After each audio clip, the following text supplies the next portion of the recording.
joining us. My name is Chef Kabui. I'm an organic chef, also sometimes indigenous chef. And, I was born in Kenya. I've been living in the US for the last 3 decades. I came here to go to college, and I also went to culinary school after finishing graduate school. And food is something that's very important to me. And I've been working around issues of food justice. And I'm very, very excited to be working with Bulma around the issues of climate change, something that's also very, very dear to my heart. Bulma Projects works with women and families in northern Kenya, which include the Samburu and other communities that are in that part of the country. Women who are getting assistance to start small businesses so that they can be able to live meaningful lives and also send their children to school. Climate change is something that's very, very close to my heart because I grew up in the village for about 10 years. And I go back to Kenya about every year. And I've seen firsthand how climate change has influenced people for the worse. People, especially in developing countries, who have had the least to do with their contributing to the climate change. For that reason, I find the work that I do really impactful in both countries, not only Kenya, but also in the US. While climate change is affecting women and men and families in all parts of the world, the West is not immune. America is a powerful country, but it's also suffering from the consequences of climate change. We've seen from the floods, wildfires in California that have always been in the news for the last 2 months, and that happens just about every year. And for that reason, I think time is here that we all have to do our part in order to do what we can to stem the climate change. Just for context, I thought that I'll bring 2 items that maybe can help to make this event a little bit more memorable, if you want to say. And I brought a map. This is a map of Kenya. And the Turkana and the northern region and Samburu live along this area. And this map shows the soil, the exploratory soil map of Kenya. It shows you the type of soils that we have in Kenya. So in this region, as you can tell, you don't have very, very rich soil in the beginning. Yeah, so climate change makes an area with very poor soil that's already difficult to grow food extremely more difficult for the people there to be able to get a livelihood through growing food or keeping their animals.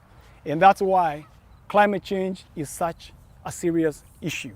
So you have a context. The next thing I want to bring is share is a cloth that's Kenyan. That's a Kenyan cloth.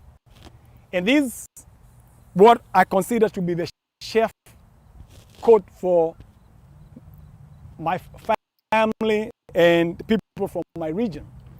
The women would, every time I see my mother wrap this around her neck, her waist, I knew some serious work was about to happen. For today, we're going to do something small. What I can do on my part is share with you about the kind of cuisine that I think is most helpful for both your health and as well as for the environment, and especially when we're doing it for a good cause to help the women who are also trying to deal with the consequences of climate change. And my cuisine, which is part of what I'm going to be sharing today, is called Afrofuturistic conscious cuisine. I'll be telling you more why I named the cuisine Afrofuturistic conscious cuisine in the process, but I just want to make an introduction. And before we cook, we are going to have a video that our Bulma is so that you can be more acquainted with the work that they're doing. You can be able to see for yourself firsthand. And then after that, remember that the recipe I'll be preparing will be here as well at the bottom, will be attached at the website also, and you can be able to prepare it at your own home. Then if you have any questions, you can ask those towards the end when we have the Q&A. Thank you very much. Let's watch the video.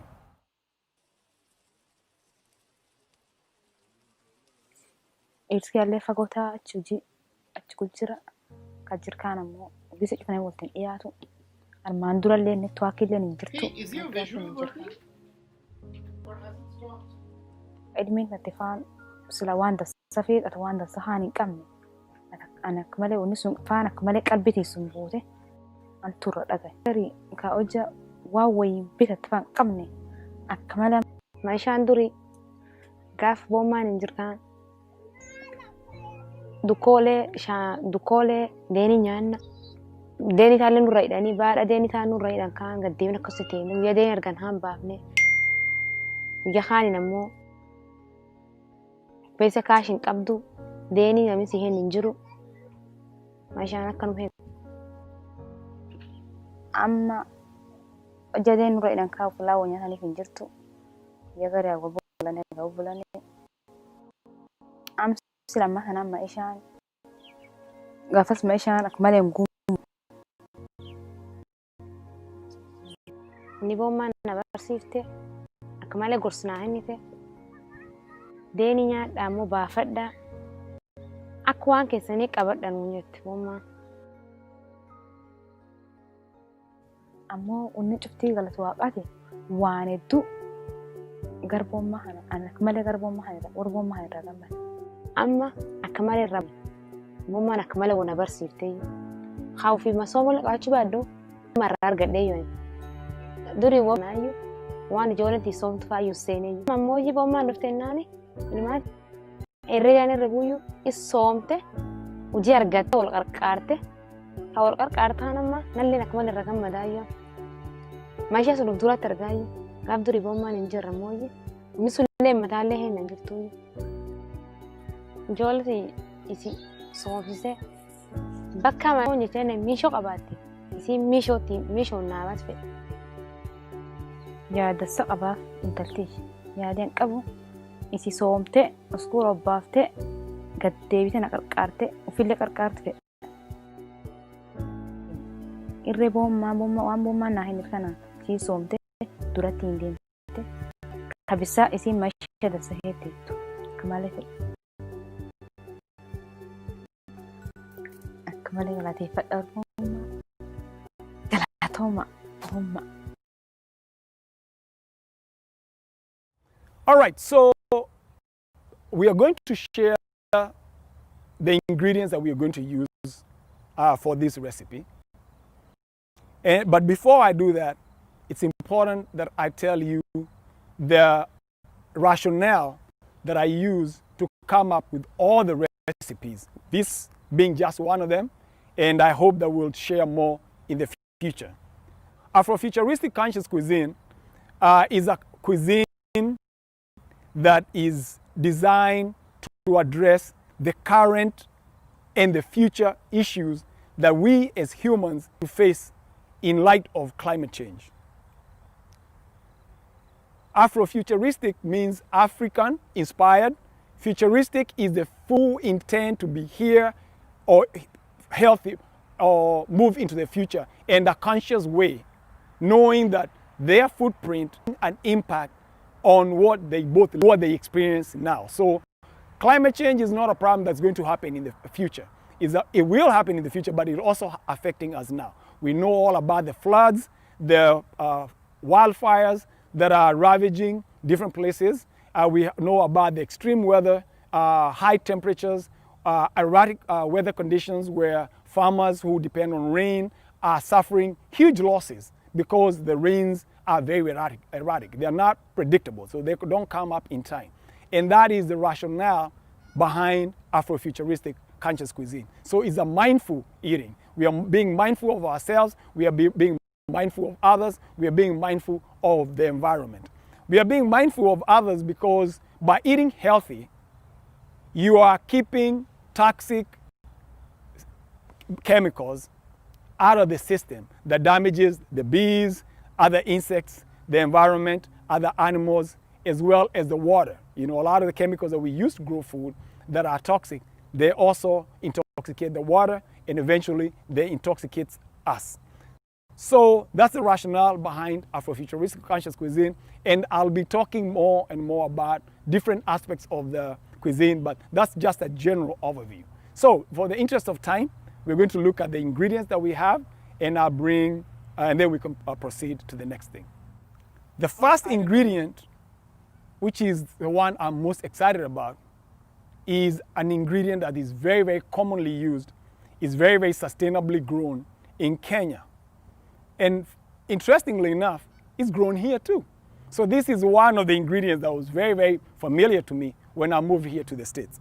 Millet is a very easy grain to grow.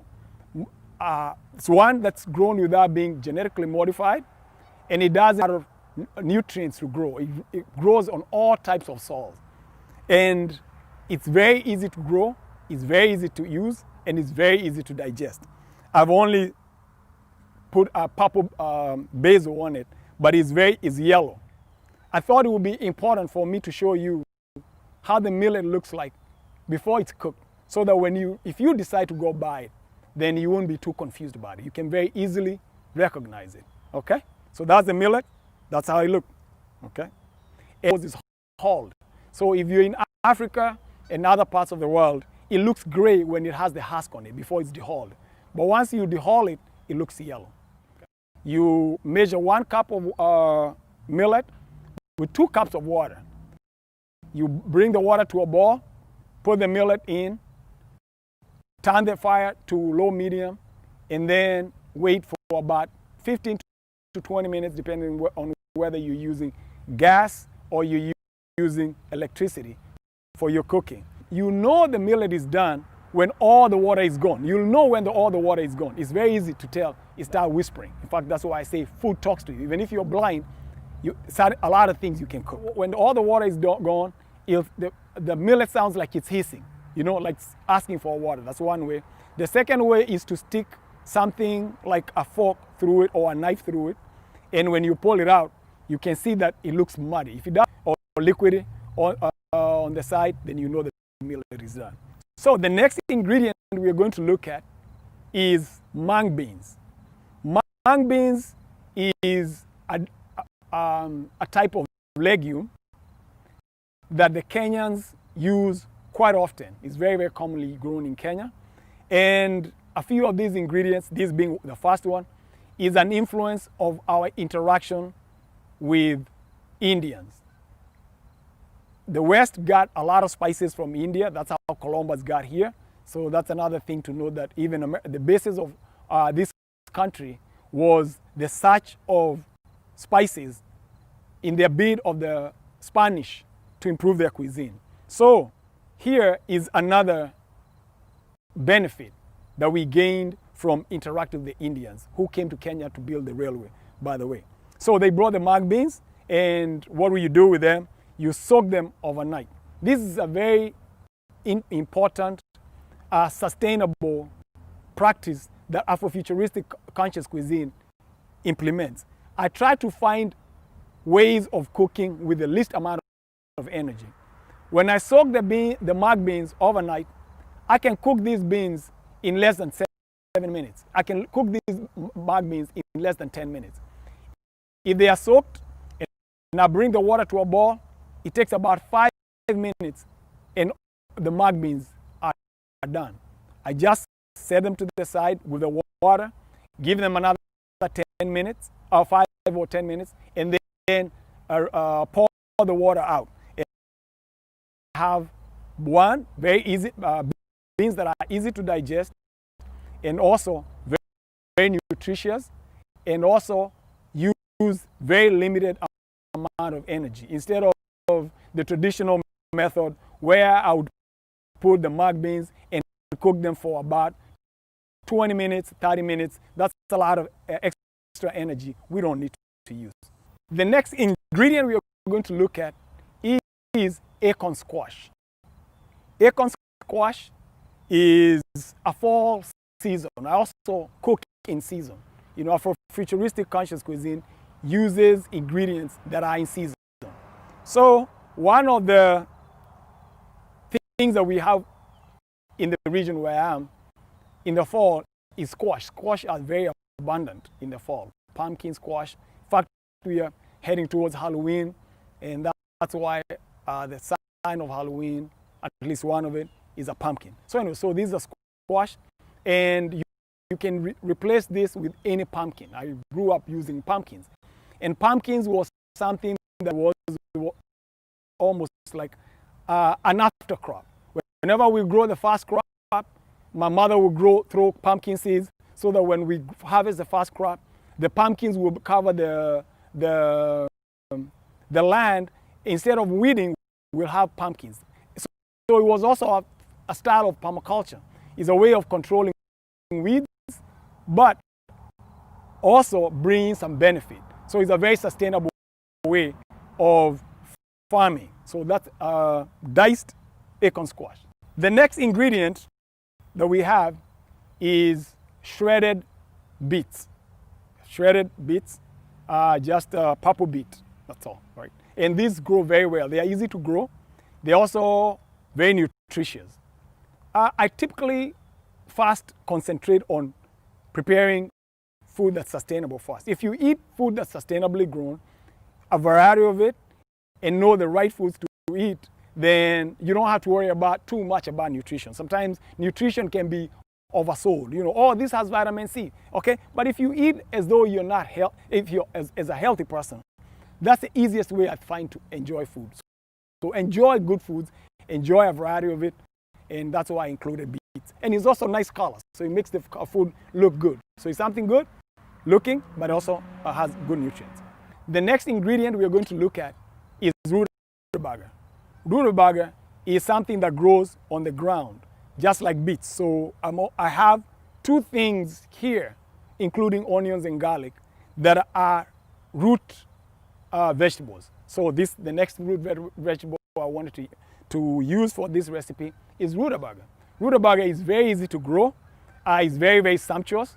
It's a very good replacement for potatoes. You know, if you can make fries with it, and it's very, very versatile. There's so many things you can use with it. So, shredded rutabaga. I chose rutabaga for another reason, that I'm not trying to make just one in Africa.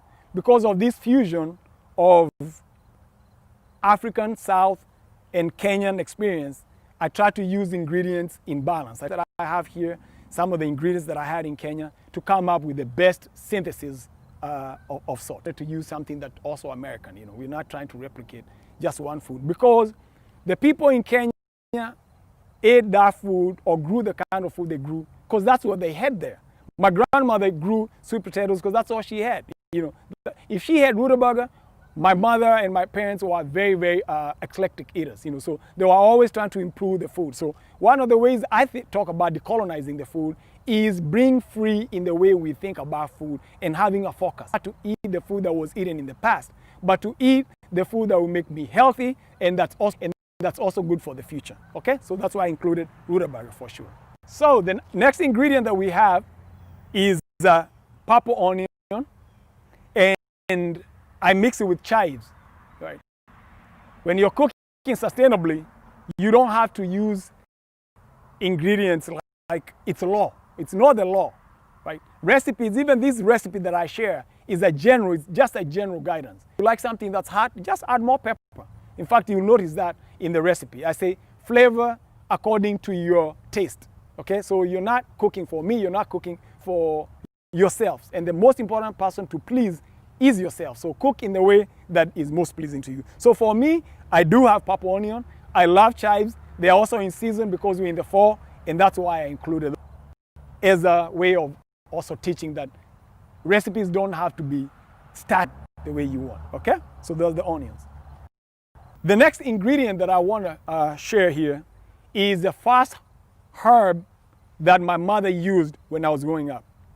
There is not a single time in the first 10 years that I spent with my mother that my mother did not have cilantro on the farm. So we always had cilantro. And in fact, for a long time, I just thought cilantro was what everybody uses to cook until I went to other people's house and they didn't use cilantro. But all our cooking, we use cilantro in one thing or the other. And it's very, very Kenya today. So that's cilantro, and it's also very nutritious as well. I want to share one interesting aspect of cilantro. Cilantro is one of the few things that I know, especially herbs, that people are to either like or not like. So some people just don't like cilantro. They can't stand the taste of it. In fact, when at some of my events, people ask me, does the food have cilantro? If I say that doesn't have cilantro. So I'm conscious about it. And when I cook, I only put it in certain dishes. And I have other dishes that don't have cilantro. In this particular one, I'm putting of the things that we're going to cook. The next ingredient I'm sharing with you is tamarind. Tamarind looks like a shell. If you press it, a dark brown rubbery bean inside that in hot water, and then you're able to get something like this. Okay, it's grown widely. It grows as a tree, a very big tree, and the Arabs in the coast, and it's mostly grown in the coastal region in Africa. And spice as well. It's very versatile because it's used for dishes, but also making a drink. You can make a drink with it. For the benefit of somebody who might not be very familiar with it, I don't want to use terms that might be confusing. We make the distinction between a herb and a spice. A herb is typically leaves used to flavor food or drink. A spice is something whose bark or seeds are used for food. So for the leaves, is seeds or the bark, and that's the distinction. The next ingredient that will be used are hibiscus flowers. A drink with the hibiscus flowers. And the way you make the tea is just boil water, soak the leaves for about the flowers for about 15 minutes. And then we're going to add ginger to it. And we mash the ginger. We get the liquid out of the ginger. That's liquid from the fresh ginger, okay? So we're going to, and then we're going to add honey to it, and then to go along. Next ingredient that we're going to use is mixed with fresh rosemary. So the rosemary is also minced. The next ingredient that we're going to use is pea shoots. Pea shoots, peas are very common in Kenya as well, but we normally don't eat them as shoots. The first place I ate pea shoots was when I came to the US. So that's something I want to use for garnishing the food. The next ingredient that we're going to use is coconut milk. And coconut milk is very easy to make. It's made from the fresh coconut. And the coconut tree is very, very common among, especially the coastal region in Kenya, as well as other parts of the world. But we're speaking specifically to Kenya. And is one of the most eclectic trees that I know. The coconut tree, one, produces coconut that we know. So by harvesting coconut, we get coconut coir that we use as a medium for growing transplants. Growing transplants very, very healthy, because part of the ingredients that I use, some of the coir that the ingredient that coir replaces is mined from the lakes.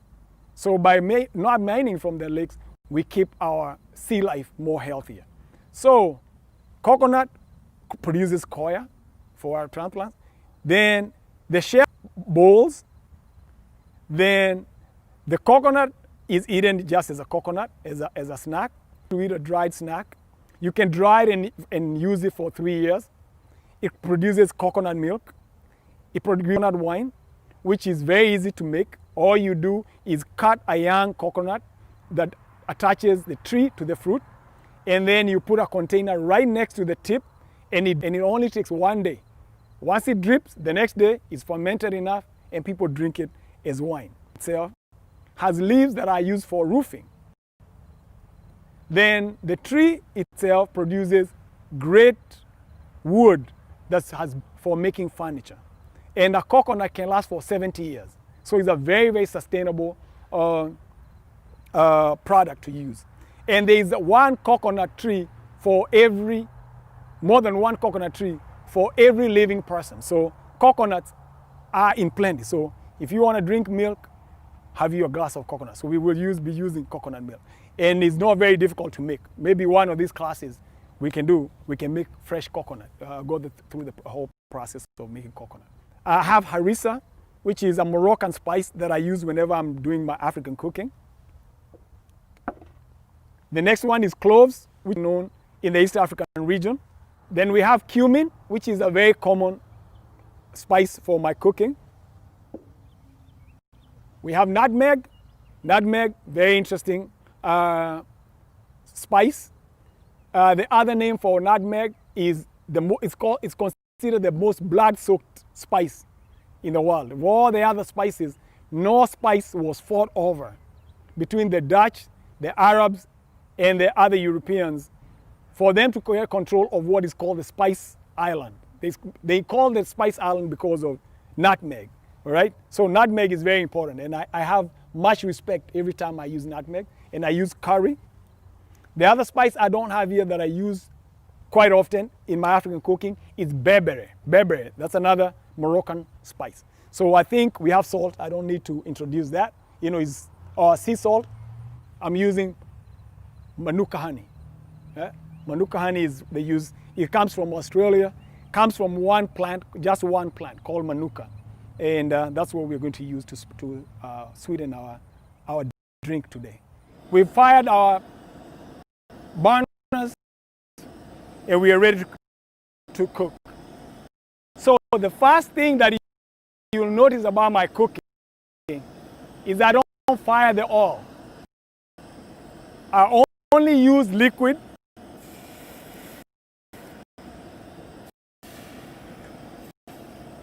I use the liquid to cook, okay? The first thing we did was add the coconut milk in one, add the tamarind in the other one. And immediately, we are going to split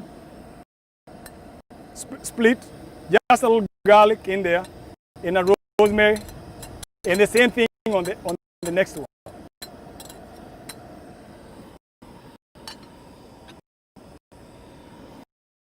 Immediately, while that is cooked, we just need to turn it for just a few minutes.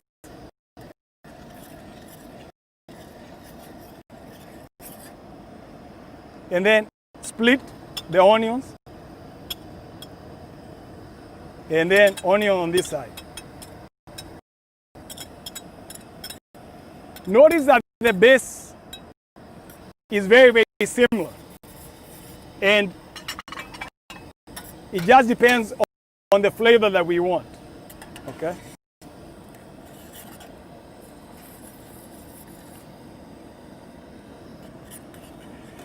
And because the cooking is vegan, but I use the same spoon. So just use the same spoon. You don't use all the liquid. You don't use all the coconut stages, okay?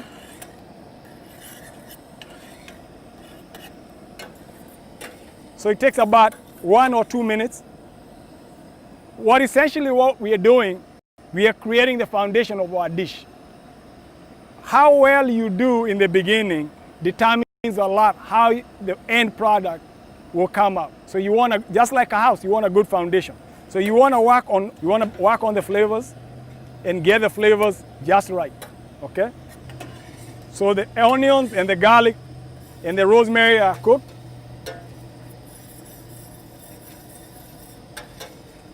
It's about a minute.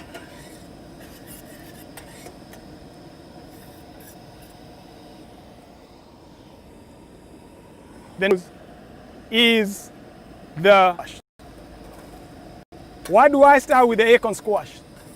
I start because the acorn squash takes the longest to cook. Of all the ingredients that I have, Most of them are pre-cooked, like the mung beans and the millet, but the acorn squash are pretty big, so they'll take a little while.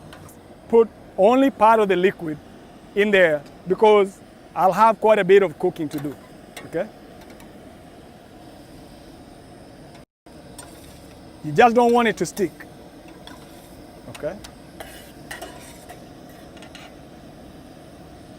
The next thing we add, after 1 minute, 1 minute of cooking,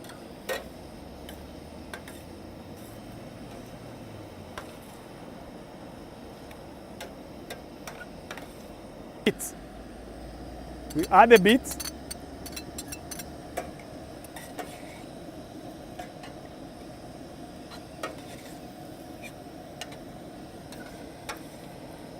You stir it for about periodically.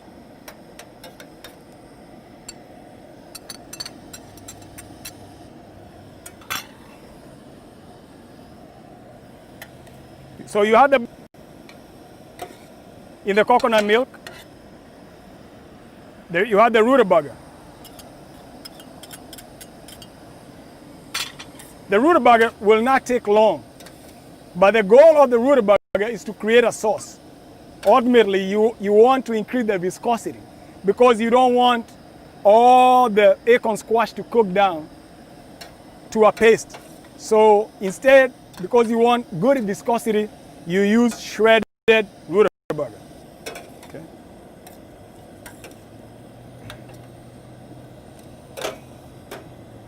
While that's cooking, you can tell how it look like. You can tell how it's looking like. Okay. I say cooking is only 3 things. And in my view, 3 things and 3 things only. Cooking is water, getting water, flavor, and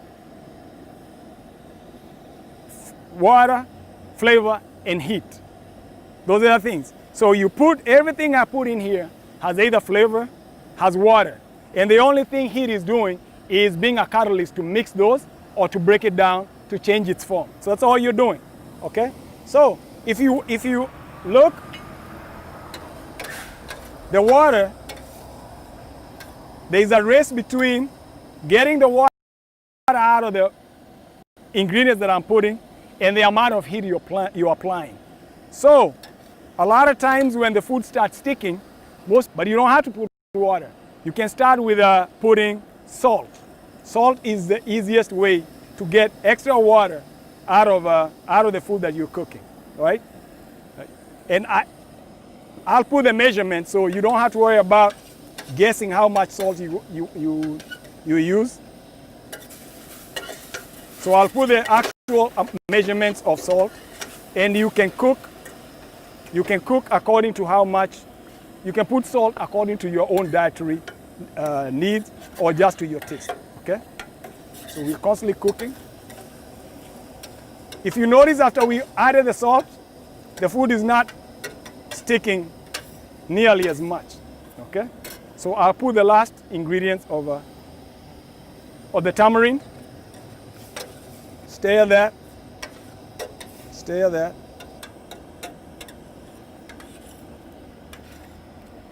Okay. And this is a very easy cuisine or recipe to cook. You're cooking at the same time, so you're saving a lot of time. Right. Now, after you've used all the coconut milk and tamarind, you can use water from there, you see, because you've essentially flavored your food now, okay? So now I can use a spoon. There's a spoon.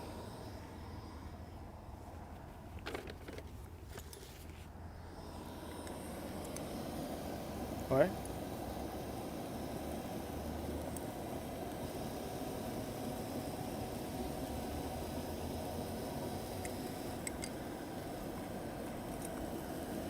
That's cumin. Just a little bit of cloves. Cloves is very, very powerful, very, very strong. So I don't need nearly as much. Just a tidbit in the coconut. And stir that. Water.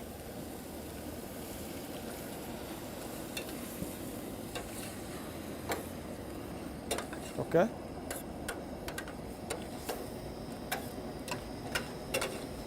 In the next 5 minutes or so, the acorn squash should be ready. So the number one mistake chefs make is to taste food without cooking, to cook food without tasting. So you have to taste your food as you go along, okay? Okay.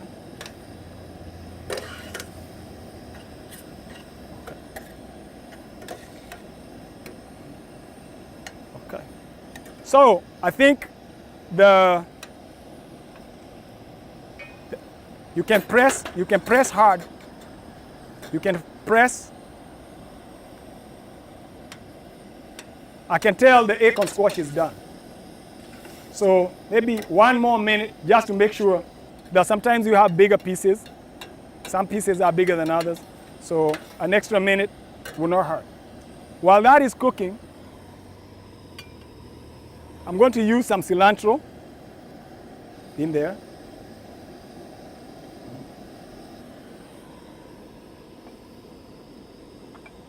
And then I'm going to use this, a spoon. I can even add the purple basil there. Okay. And that's all you have to do is mix them.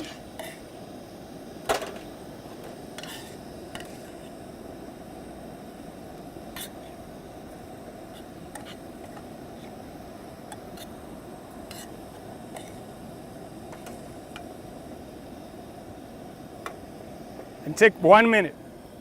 1 minute of cooking, 2 minutes max. Because the liquid is hot and the grain is cooked, so all you're doing is warming it up, warming it. And that, because you had a lot of liquid, all the hot liquid gets in the grain, and it doesn't take but 1 minute or 2 minutes, and the dish is warm, all right? And you know that the grain have soaked all the liquid. Once you start having the coloration like this, you can tell in the back, okay? Okay. So you can tell it's sticking. So there's no liquid, So all we gotta do is turn it up, turn it down. On the acorn, we just have to keep it from sticking. We put the mung beans.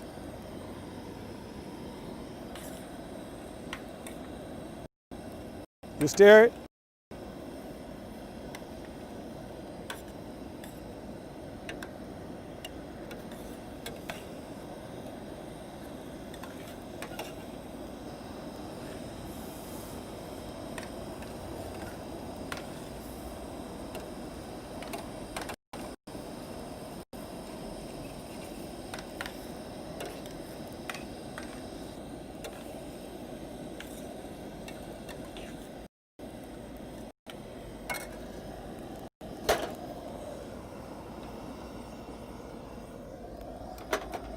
So we turn that off because it's already done.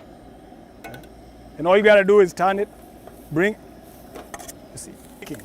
You see it's sticking, but nothing is burning. You don't wanna burn anything, okay? And you wanna just wait when it's just about to stick.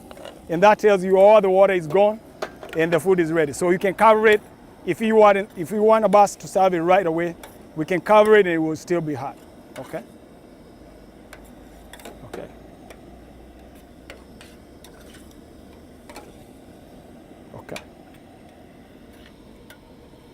So this is done as well.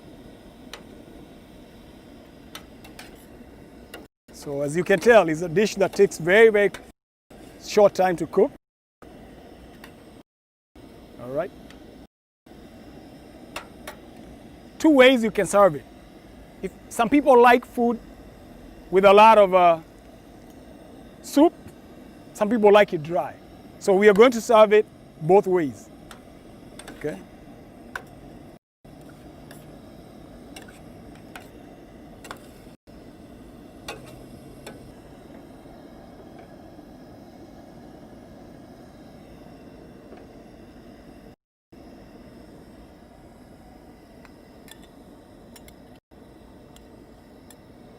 All right.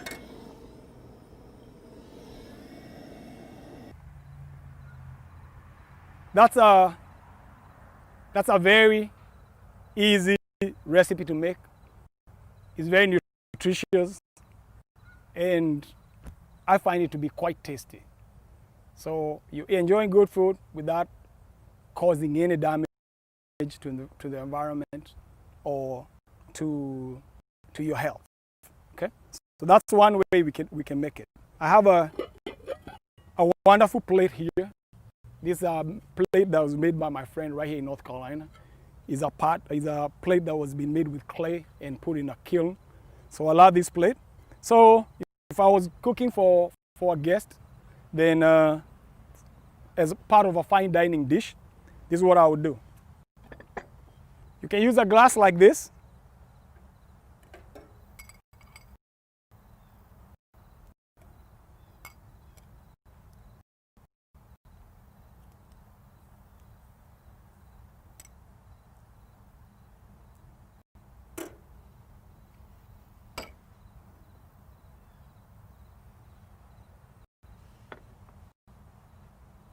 And you have something like that.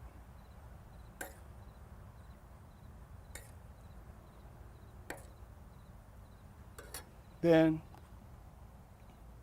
same thing.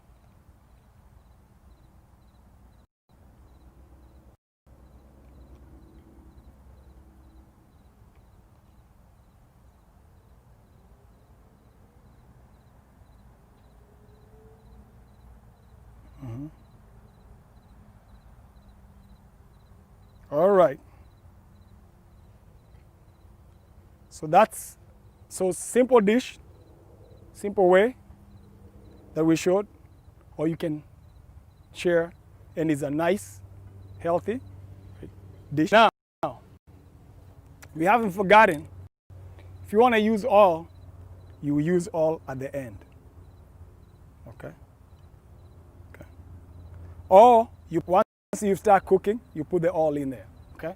If you want to put a little oil, you put a little oil before you serve it. So both ways. So you can do it this way or the other one. You want to make it a little bit more fancy, you can use. I have some watermelon radish.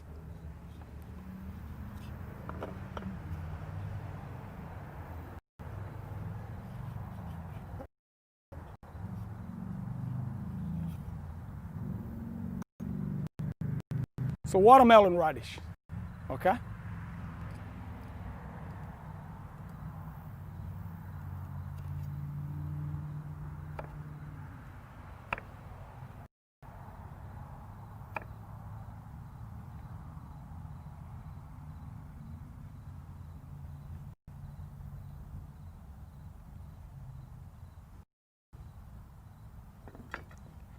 And you can see, I don't know whether you can see it properly, but you can just use the watermelon radish. You can use the watermelon radish too, just on the top of the pea shoots, okay? And it's both nutritious and healthy, okay? Now, you serve your guest. Now we go to the tea. So you have water. We go to the tea. This is just water in a jug that we have left. These are hibiscus flower. We boil it in water. We let it sit. A sieve. And if you don't have a sieve, I'll tell you what you can use in the end. Again, this just goes with flavor. How much water you want to put, that's a choice. That's an individual choice. Taste buds, and then figure out taste you have. Same thing with ginger. Some people like a lot of ginger, some people don't like a lot of ginger. And just add there. Then we add honey, okay? We add honey to your taste. Something else you can use depending on where you are, because we know. So you can use honey, that's local honey, or you can use, I also like to use sometimes, is maple syrup, because maple is something that is sustainably grown. It's not something that has to be harvested or healing of the land, so they just trees that are already existing, and use chemicals to grow the trees a lot of times, unless they have to spray them. But it's something that is, I find, a little bit more or better if you want a sweetener. If you can drink without sugar, without honey, that's an individual choice, okay? But all you have to do is get a glass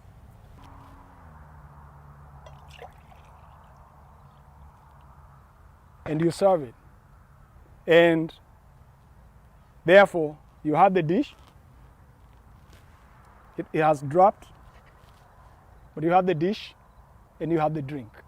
So enjoy for the environment, for Bulma project. Have a healthy Afrofuturistic conscious cuisine and do good. We'll be able to answer questions, any questions that you have in the Q&A. But before I go, Bulma is going to play another short video briefly. And after that, we can have the Q&A. As I conclude this section, I would also like to let you know about the Bulma annual appeal. Please visit their website. Make whatever support you can to Bulma in order to support the women of the northern Kenya who are doing a fabulous job with the small loans that they are getting, starting successful businesses. All those information is on their website. You can look at the success rate. The Kenyan government is also supporting the initiative that Bulma has been working on, and hopefully we can make it a success. Thank you very much, and see you at the Q&A after you watch the video. Thank you very much, and have a wonderful day. Thanks for your patience.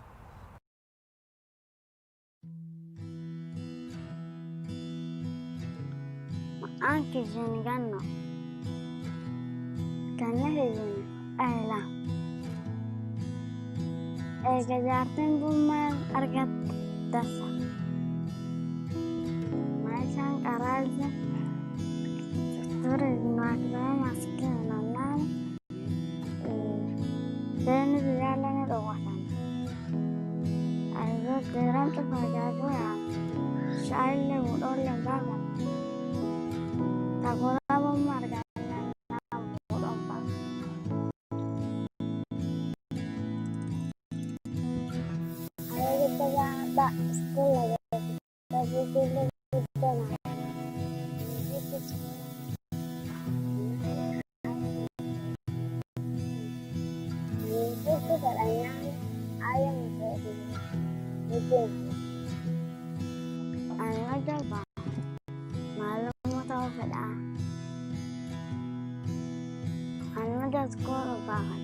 Akada sasole malam ta sonatana takautin